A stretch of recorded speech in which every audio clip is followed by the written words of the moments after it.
Hello everyone, welcome back to my channel once again. कैसे हो सब लोग? I hope all of you are doing so great in your life. So today we are going to start another topic, that is chemical reactions and equations. Okay, so chalo, all of you can take out your notebook so that you can note down the important points, and let's start today's class. इसमें आज हम लोग पढ़ेंगे chemical reactions, physical chemical changes, physical changes, chemical reactions क्या होते हैं, इसके बारे में हम डिस्कस करेंगे. ठीक है. So what you understand by the physical change? What is a physical change and what is a chemical change? क्या डिफरेंस होता है दोनों में? देखो, आप लोगों के पास अगर कोई पेपर है, उसको अगर आप फोल्ड करोगे, if you are folding a paper, तो वो क्या हो जाता है? फिजिकल चेंज हो जाता है. ठीक है. But if you are burning a paper, that is called as a chemical change. ठीक है. तो हम ऐसे काफी एग्जांपल्स के थ्रू हम जान सकते हैं कि क्या होता है फिजिकल चेंज और केमिकल चेंज. फिजिकल चेंज मतलब वो चेंज जिसमें सिर्फ फिजिकल प्रॉपर्टीज ही चेंज होते हैं. Okay, there we can only see the changes in the physical property. For example, change in shape, change in size, change in the colour और change in the state. Okay, ये सारे जो physical properties में अगर कुछ change हो रहा है तो इसको हम फिजिकल चेंज बोलेंगे. और इसमें कोई भी नया चीज नहीं बनता. ठीक है. No new substances formed. This is called as the physical change. जैसे मैंने आपको बोला कि if you are folding a paper, अगर आप पेपर को फोल्ड कर रहे हो तो वो क्या हो गया? फिजिकल चेंज है, क्योंकि फोल्ड करने के बाद भी वो पेपर ही रहेगा, है ना, कुछ नया तो नहीं बन जाएगा. That is a physical change. अगर आपके पास एप्पल है and you are cutting the apple, then also that is a physical change, क्योंकि काटने के बाद भी वो एप्पल ही रहेगा. एप्पल ऑरेंज तो नहीं बन जाता, है ना. तो वो सेम ही रहता है. when you are boiling a water, so that is also a physical change, क्योंकि यहाँ पे स्टेट चेंज हो रहा है.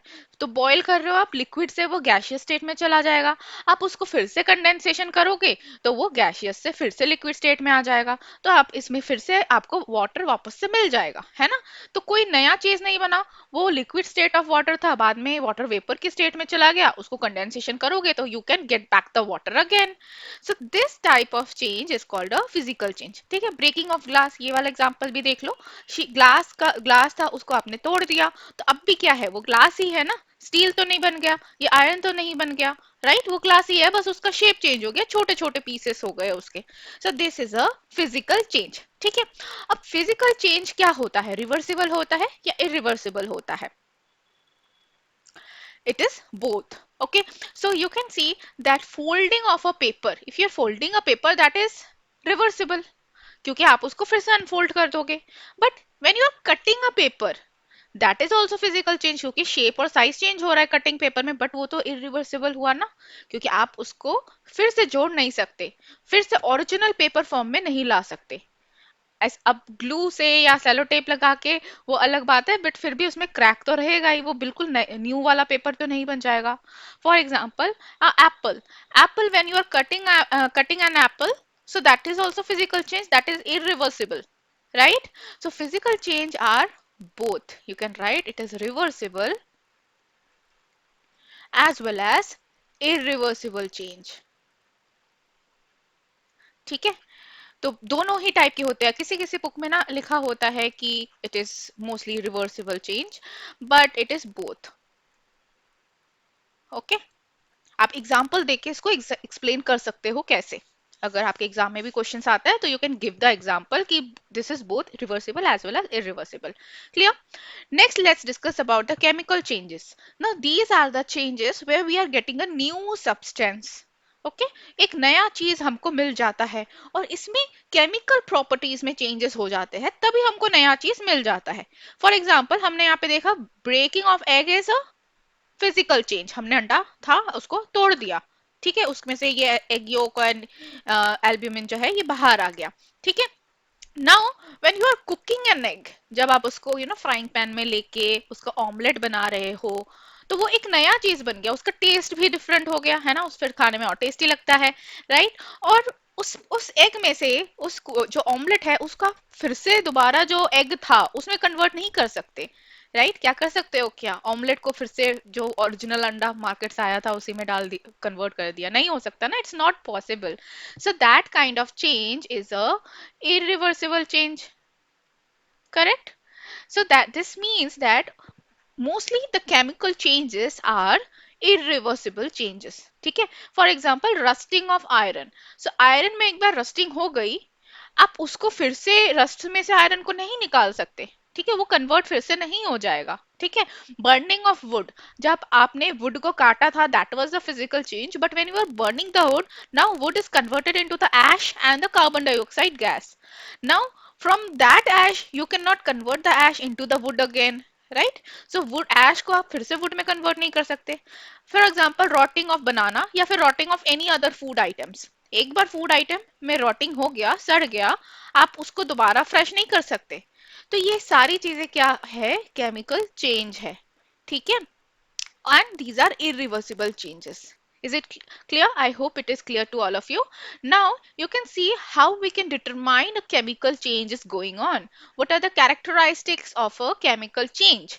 So you can see evolution of gas, change in temperature, formation of a precipitate, change in the state of color, and change in like change in state and change in colour. ये पांच से हमको क्या पता चलता है कि chemical change हो रहा है। अब ये दोनों तो आपने फिजिकल चेंज में भी देखा था, है ना, तो ये दोनों जो फीचर्स है, कैरेक्टरिस्टिक्स है, ये कॉमन है for both physical changes and chemical changes. बाकी जो तीन है ये तो स्पेसिफिकली केमिकल चेंजेस के लिए ही है, ठीक है। ये हो गए केमिकल चेंजेस। अब केमिकल रिएक्शन क्या होता है, what do you understand by a chemical reaction? So basically the process of this change where the components are changing into another new component, that process is called a chemical reaction, okay। So chemical reactions are defined as locations of electrons in the forming and breaking of chemical bonds। तो इसमें basically chemical reaction में क्या हो रहा है, chemical bonds break हो रहे हैं, इलेक्ट्रॉन्स के लोकेशंस चेंज हो रहे हैं, ठीक है। न्यूक्लियाई किसी का चेंज नहीं होता क्योंकि जो एटम्स है, एलिमेंट्स है, वो सेम ही रहेगा, ठीक है। सिर्फ उनके पोजीशन चेंज हो रहे हैं, बॉन्ड्स ब्रेक हो रहे हैं, किसी और के साथ बॉन्ड बना रहा है, बस यही होता है केमिकल रिएक्शन में, ठीक है। So you can note down this definition, both of this definition. So you can see only the rearrangement of the atoms are taking place, okay। For example आप केक बना रहे हो, बेकिंग ऑफ अ केक, जैसे ये example था chemical change में, when you are baking a cake. तो cake बनाने के लिए क्या चाहिए होता है, फ्लावर चाहिए होता है, यू नो, और मिल्क चाहिए होता है। एक अगर एग केक बना रहे हो तो एग चाहिए होता है, एगलेस बना रहे हो तो उसमें बेकिंग पाउडर ऐड करते हैं, राइट, मिल्क ऐड करते हैं, थोड़ा वैनिला एसेंस हो गया, शुगर हो गया, ये सब ऐड करते हैं। तो ये सब क्या हो गए, रॉ मटेरियल्स हो गए, ठीक है। इन रॉ मटेरियल्स को हम क्या बोलते हैं, रिएक्टेंट्स बोलते हैं, ठीक है। अब ये सारे मिक्स चीजें मिक्स करने के बाद उसको हमने जब ओवन में डाला, अब क्या बन गया, वो पूरा केक बन गया, ठीक है। ब्रेड एकदम फ्लफी फ्लफी सा केक बन गया। तो जो ये चीज बनी, न्यू चीज बनी, इसको हम क्या बोलेंगे, प्रोडक्ट बोलेंगे। The new substance which is form that is called as the product, okay. Now आप मुझे ये बताओ, जो हमने फ्लावर यूज किया था या फिर जो मिल्क यूज किया था, वो प्रोडक्ट बनने के बाद क्या कुछ और बन गया, नहीं ना, वो सेम चीज ही है। मतलब उसका फॉर्म डिफरेंट हो गया, वो चीज मिक्स हो गई। अब आपको मिल्क वैसे दिख नहीं रहा लिक्विड फॉर्म में, बट मिल्क ऐसा तो नहीं है कि मिल्क वहां पे आके ऑरेंज जूस बन गया केक के अंदर, प्रोडक्ट में ऑरेंज जूस बन के निकल रहा है, ऑरेंज फ्लेवर आ रहा है केक का, ऐसा तो नहीं ना। आपने तो ऑरेंज फ्लेवर ऐड ही नहीं किया था, आपने तो वैनिला एसेंस ऐड किया था, करेक्ट। तो जो फ्लावर है वो भी फ्लावर ही है, राइट। आटा या मैदा जो भी लिया वो भी फ्लावर के फॉर्म में ही है, राइट। तो इसमें आप देख सकते हो कि क्या चेंज हो रहा है, only the rearrangement of the components वो हो रहा है, और वो सारे मिक्स होके कुछ नया बन रहा है। ऐसा नहीं कि वो कंपोनेंट ही चेंज हो गया, ऐसा नहीं होता। सो यहाँ पे भी एग्जांपल में देख सकते हैं, Na+Cl it is forming in the product side NaCl, ठीक है, बोथ आर कंबाइनिंग। यहाँ पे देखो H2O, it is like it is decomposed into O2 plus H2। अब ऐसा नहीं है कि ये H के जगह पे Cl आ जाए, ऐसा नहीं होता है। जो एटम्स है वो तो सेम ही रहेंगे, बट जो फॉर्म है, फॉर्मेशन है, रीअरेंजमेंट हो जाता है एटम्स का, ठीक है। सो this is a chemical reaction. Now the characteristics of the chemical reactions को इसके थोड़ा डिटेल्स में हम जान लेंगे। जैसे कि फर्स्ट हमने देखा था इवोल्यूशन ऑफ गैस। तो जो हम जब केमिकल रिएक्शंस कर रहे हैं ना, तो उसको हम कैसे पता चलेगा कि कोई गैस निकलेगा। फॉर एग्जांपल ये एग्जांपल में zinc plus sulphuric acid it is giving us ZnSO4 plus H2, यहाँ पे H2 गैस रिलीज हो रहा है, ठीक है। तो डिफरेंट केमिकल रिएक्शंस में different types of gas release होते हैं। किसी में हो सकता है अगर मेटल प्लस कार्बोनेट मिक्स हो रहे होंगे तो उसमें कार्बन डाइऑक्साइड गैस रिलीज होगा। ठीक है। तो डिफरेंट डिफरेंट केमिकल रिएक्शंस में डिफरेंट डिफरेंट गैस रिलीज होते हैं। अब आपको पता कैसे चलेगा कौन सा गैस निकल रहा है, क्योंकि गैस तो दिखाई नहीं देता। गैस दिखता है क्या? नहीं दिखाई देता। तो वो ऐसे पता चलेगा कि हम कोई टेस्ट परफॉर्म करेंगे। ठीक है। और जिस टेस्ट में पॉजिटिव रिजल्ट आएगा उससे हमको ये पता चल जाएगा कि कौन सा गैस रिलीज हो रहा है। CO2 का टेस्ट करेंगे, उसमें अगर नेगेटिव आएगा तो मतलब CO2 रिलीज नहीं हो रहा। H2 का टेस्ट करेंगे तो वो पॉजिटिव रिजल्ट देगा, तो पता चल जाएगा अच्छा हाइड्रोजन गैस रिलीज हो रहा है। ठीक है। So that is the evolution of gases. Next up is the formation of the precipitate. Precipitate मतलब जो चीज सस्पेंडेड फॉर्म में रह रही है नीचे, टेस्ट ट्यूब के नीचे या जहां पे भी आप बीकर में टेस्ट ट्यूब में रिएक्शन कर रहे हो, जो सस्पेंड हो गई उसको हम प्रेसिपिटेट बोलते हैं। ठीक है। तो for example barium chloride plus sulphuric acid it is giving us barium sulphate plus HCl aqueous form में। तो ये जो बेरियम सल्फेट है ना, ये होता है व्हाइट कलर का PPT। तो ये नीचे सस्पेंड होके बैठ जाएगा, तो इससे हमको पता चल रहा है कि अच्छा केमिकल रिएक्शंस हो गया। ठीक है। ये व्हाइट PPT यहाँ पे हो रहा है, जरूरी नहीं कि व्हाइट हो, कोई सा भी कलर का PPT हो सकता है। ठीक है। PPT does not mean power point presentation. यहाँ पे हम प्रेसिपिटेट को शॉर्ट में PPT लिखते हैं। Clear? Next up is the change in the colour.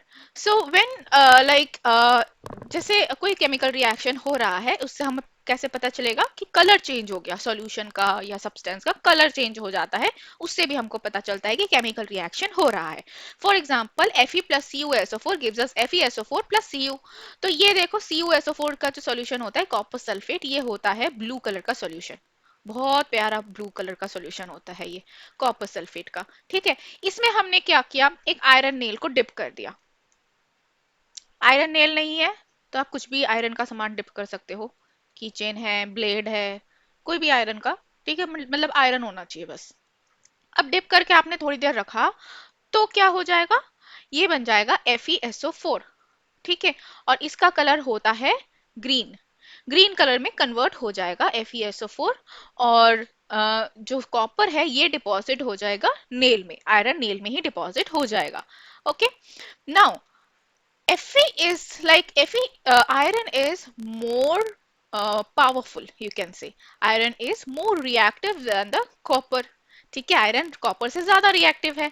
अगर जो भी चीज, जो भी एलिमेंट ज्यादा रिएक्टिव होगा वो कम रिएक्टिव एलिमेंट को हटा देता है। ठीक है।